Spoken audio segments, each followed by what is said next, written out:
Tim Salmon.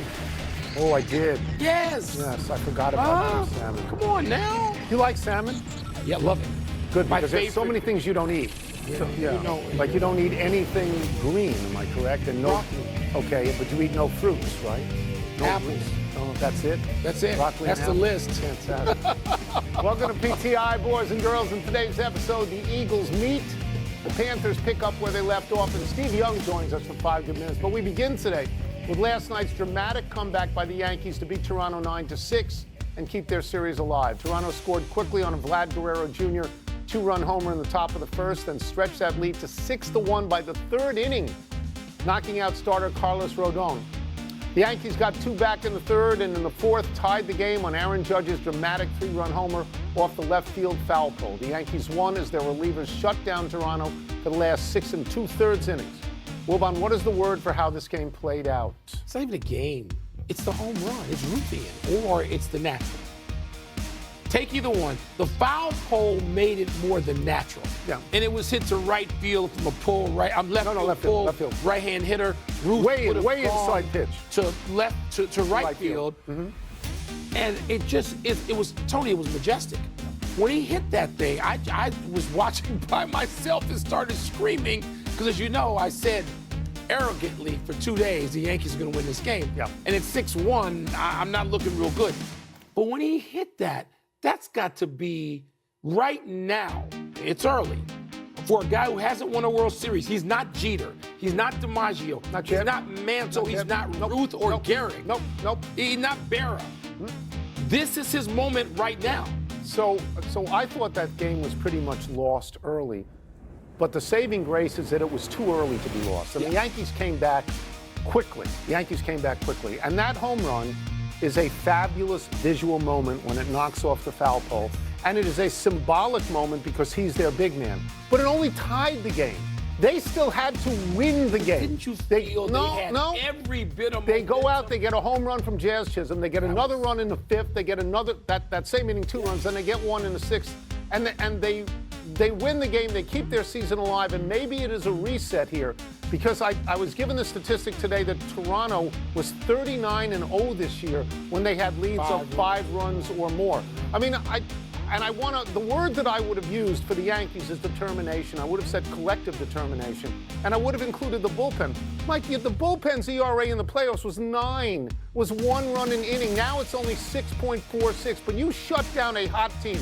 Do you know by the end of the top of the third last night, the score differential in that series was 29-9. So this is...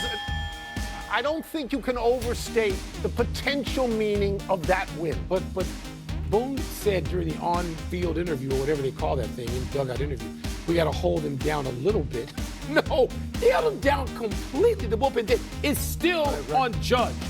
How great must that dugout have felt? You could see it. When that ball, forget the foul pole, when it came off the bat. You could see it. But again, Mike, it tied the game. You still had to go win it. You had to go win Ooh, it. it felt like it was over at that point to me. Let's move to the NFL and the Philadelphia Eagles. Jalen Hurts, Saquon Barkley, and the always peeved A.J. Brown met Monday to discuss how to move forward after Sunday's first loss of their season. Hurts and Barkley downplayed the meeting and said it was not contentious. Tone, was this summit of stars in Philly a big deal, little deal, or no deal? I love how much you hate wide receivers. It is the pleasure of my life. You just think they're all awful. They are. I love them, but they're crazy. So I would say of this, what matters is what was discussed and if there was resolution. And then it could be a very big deal. I mean, we've been told for a while that A.J. Brown is unhappy about not getting enough passes. And then he goes on social media and posts cryptic messages. And we've been told Saquon Barkley is upset that he doesn't really get the ball anywhere near the way he got the ball last year. And we've been told about Jalen Hurts, he's very conservative as a quarterback out there. So if they come to resolution and they're all happy, it could be a very big deal. Conversely, if it doesn't work out at all, it could go the other way with this team. I took these notes because there are some numbers here. A.J. Brown, 5 passes, 43 yards against them. He's only averaging 38 yards. He's under 50. That's 4 out of 5 games he's under 50. His first 5 games last year, he averaged 88. Barkley, 1 carry in the second half as they passed 23 out of 24 times. Six carries in the whole game. Its lowest amount since 2010. My problem with this is this. They're 4-1 and they're defending Super Bowl champions, so I don't think we're on the eve of destruction. There's no deal. None.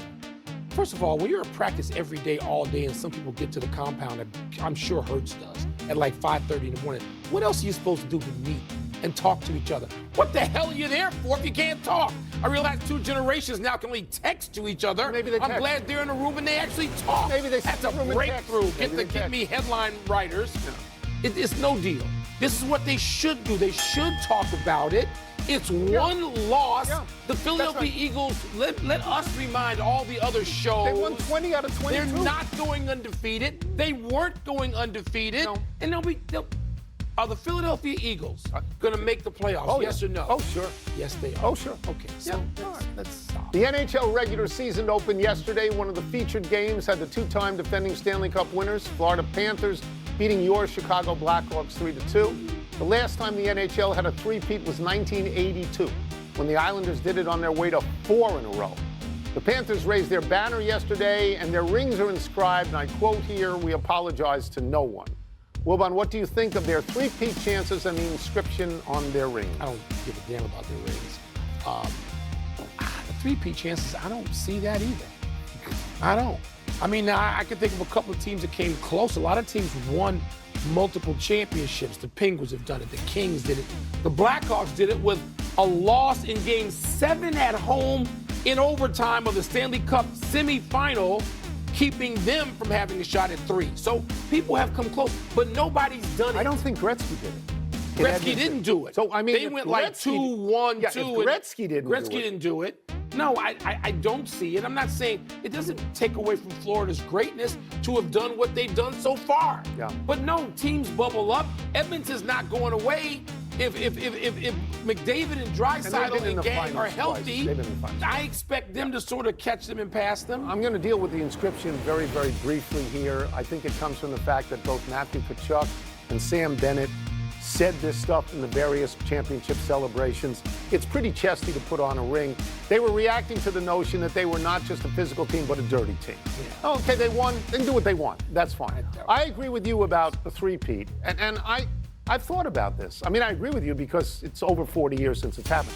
I think it's harder in hockey than in any other sport, and I think so because something in hockey is different in this regard. Small things change everything. The bounce of the puck, the shot that hits the post and doesn't go in. So I thought it was harder. The Lakers did this in 2002. The Yankees did this in 2000. But I was surprised. I had to go back to the Packers in 1967. So for football, for the NFL. Yeah, so I was surprised at that. But I don't like this. There's one other thing about the NHL. Their rules preclude you. It almost forces you to get rid of up-and-coming or already great players too quickly. It doesn't matter who you sign. You've got players who know how to win. Yeah. And you can't continue to win because the rules make you get rid of them. The problem, that's the NHL. One of the problems there is inside that locker room. Maybe there's a change in attitude. Maybe there's a change in motivation because you just won 2 in a row. Yeah, Let's take a break. Coming up, what makes Kyle Shanahan's offense so easy for quarterbacks to pick up? We're going to ask Steve.